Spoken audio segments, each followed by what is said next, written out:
এই স্কুলটা ঐতিহ্যবাহী একটি স্কুল আর ঐতিহ্যবাহী হতে যাচ্ছে। মাশাআল্লাহ অনেক সুন্দর হবে আর কি, রাস্তাটা বড় হবে। পুকুরের পাড়টি হচ্ছে ভেঙে যাচ্ছিল, হেড স্যারের উদ্যোগে আমরা এত সুন্দর একটা পুকুরের পাড় পেয়েছি। 150 বছরের শিক্ষা প্রতিষ্ঠান সন্তোষ জাহানবী উচ্চ বিদ্যালয়।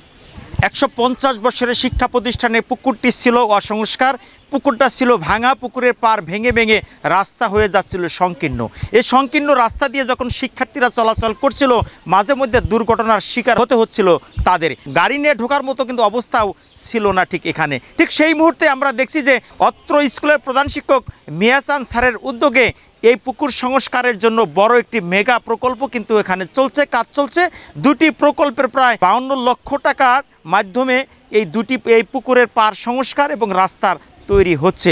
এটা পেয়ে কিন্তু শিক্ষার্থীরা অনেক খুশি এবং শিক্ষার্থীরা বলছে আমাদের স্কুলের শোভাবর্ধন এবং স্কুলের সৌন্দর্য বৃদ্ধি পাবে, আমরা নিরাপদে রাস্তা দিয়ে চলাচল করতে পারবো এবং আমাদের স্কুলে যে কোনো অতিথি আসতেও আর কোনো সমস্যা হবে না। এই বিষয়ে আমরা চলে যাব সরাসরি প্রধান শিক্ষক জনাব মিয়াচান স্যারের কাছে।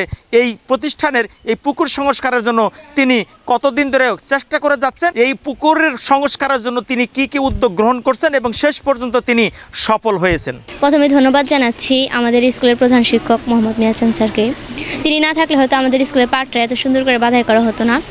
আগে যে আমাদের স্কুলের যে পুকুরের পাড় ছিল সেখানে দেখা যেত ভাঙা ছিল, গাড়ি ঘোড়া আসলে ভিতরে কোনো দরকারে পড়ে যাওয়ার সম্ভাবনা ছিল। এছাড়া ছাত্রছাত্রীরা অনেক সময় পড়ে যেত, দেখতেও ভালো লাগতো না। কিন্তু বর্তমানে পুকুরটা যেরকম করা হচ্ছে, পাড়টা সুন্দর করে বাঁধা হচ্ছে, দেখতেও সুন্দর লাগবে এবং রিস্কের মধ্যে আমাদের আর থাকতে হবে না। বা এই স্কুলটা ঐতিহ্যবাহী একটি স্কুল আর ঐতিহ্যবাহী হতে যাচ্ছে। তাই আমি এই পুকুরের পাড় বাঁধার জন্য বা পাড় বাঁধাই করার জন্য ধন্যবাদ জানাচ্ছি আমাদের স্কুলের বর্তমান যে সভাপতি মহোদয় তাকে আন্তরিকভাবে ধন্যবাদ। স্কুল কমিটিকে ধন্যবাদ জানাচ্ছি আমাদের প্রধান শিক্ষককে আমাদের সুন্দর একটি স্কুলের পাড় উপহার দেওয়ার জন্য। প্রধান শিক্ষককে ধন্যবাদ জানাই, ওনার উদ্যোগে হয়তো বা আজকে আমাদের স্কুল আমাদের বিদ্যালয়টি 155 বছর পর আবার মেরামত করা হচ্ছে। স্কুলের পুকুরের পাড়টি হচ্ছে ভেঙে যাচ্ছিল, যে কারণে হচ্ছে আমাদের রাস্তা দিয়ে চলাচল করতে অসুবিধা হতো, যেমন গাড়ি ঢুকতে পারতো না। এরকম মানে একটা উদ্যোগ আসলে সবার জন্য আসলে একটা আকাঙ্ক্ষিত ছিল। আর 155 বছর পর যেহেতু এরকম একটা উদ্যোগ আমাদের প্রধান শিক্ষক নিয়েছে, তাকে আমরা ধন্যবাদ জানাই। কিন্তু আমাদের হেড স্যারের অবদানে এবং হচ্ছে ম্যানেজিং কমিটির সভাপতির কারণে আমাদের স্কুলটি 155 বছর পর হচ্ছে মেরামত করার সুযোগ পেয়েছে এবং হচ্ছে এটি মেরামত করার আগে আমরা হচ্ছে অনেক ক্ষতিগ্রস্ত হয়েছি।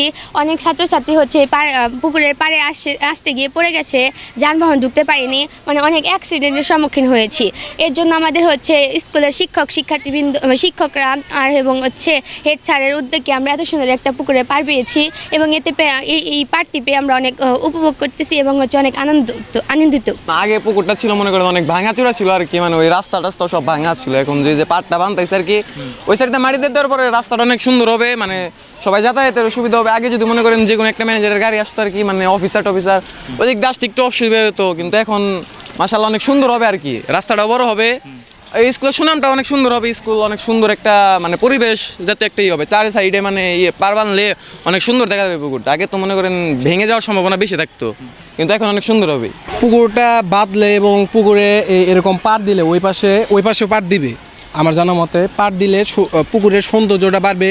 প্লাস এই যে সাইডে যে বাধাই করতেছে, মানে যাতে পুকুরটা না ভাঙে বা এই মানে ভাঙন যাতে না হয়, এজন্য মানে খুব সুন্দর দেখা যাবে, স্কুলের সৌন্দর্যটা বৃদ্ধি পাবে। আমাদের এই বিদ্যালয়টি 1870 সালে সন্তোষের জমিদার শ্রীমতী জাহ্নবী চৌধুরানী প্রতিষ্ঠাতা করেন এবং প্রতিষ্ঠার শুরুতেই উনি বিদ্যালয়ের সম্মুখে একটি পুকুর খনন করেন।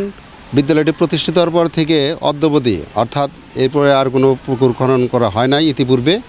তা আমরা আমাদের বিদ্যালয়ের ম্যানেজিং কমিটির তৎকালীন সভাপতি এবং বর্তমান সভাপতি সহ আমরা এই বিদ্যালয়ের পুকুর খনন করার জন্য এবং পুকুরের পাড়ের সৌন্দর্য বর্ধনের জন্য আমরা সর্বাত্মকভাবে চেষ্টা চালিয়েছি। সেই চেষ্টার ফল হিসাবে আজকে আমাদের শিক্ষা মন্ত্রণালয় থেকে আমাদের 20 লক্ষ টাকা অনুমোদন দিয়েছে, যেটা আপনি দেখতেছেন আমাদের পাড় মেরামতে, পাড়ে গাইড ওয়াল করার জন্য। এবং এলজিডি থেকে আমাদের 32 লক্ষ টাকা অনুদান দিয়েছেন। সেই 32 লক্ষ টাকার মধ্যে আমাদের বিদ্যালয়ের দক্ষিণ পাশে একটি ঘাটলা এবং বিদ্যালয়ের পার মেরামত এবং পাড়ের দুই সাইডের পশ্চিম পাশে এবং দক্ষিণ পাশে 4 ফুট আকারে আমাদের একটি রাস্তা হবে, যারা সকালে যাতে তারা মর্নিং ওয়াক করতে পারে এবং বিদ্যালয়ের যারা শুভাকাঙ্ক্ষী এবং ছাত্রছাত্রী যারা নির্বিঘ্নে যাতে তারা চলাচল করে আর স্কুলে যারা আসতে পারে। আর সত্যিকার অর্থেই এই পুকুর খনন এবং ঘাটলা নির্মাণের জন্য আমাদের অনেক পরিশ্রম করতে হয়েছে, যার ফলশ্রুতি হিসেবে আমাদের ধন্যবাদ জানাচ্ছি আমাদের শিক্ষা প্রকৌশলের কর্মকর্তাদের। পাশাপাশি আমাদের এই ঘাটলা নির্মাণ এবং পুকুর খননের জন্য আরও একটা প্রজেক্ট দিয়েছেন আমাদের এলজিডি, তাদের সেই কর্তৃপক্ষকে আমরা ধন্যবাদ জানাচ্ছি। সত্যিকার অর্থেই আমি নিজেও এই বিদ্যালয়ের ছাত্র, বিদ্যালয়ের পাড়রা খুবই লাজুক অবস্থা ছিল। আজকে পার মেরামত হচ্ছে, দক্ষিণ পাশে আমাদের একটি ঘাটলা মেরামত হচ্ছে। সত্যিকার অর্থেই আমি বিদ্যালয়ের প্রাক্তন ছাত্র এবং বর্তমানে স্কুলের প্রধান শিক্ষক হিসেবে নিজেকে খুবই আনন্দবোধ মনে করছি।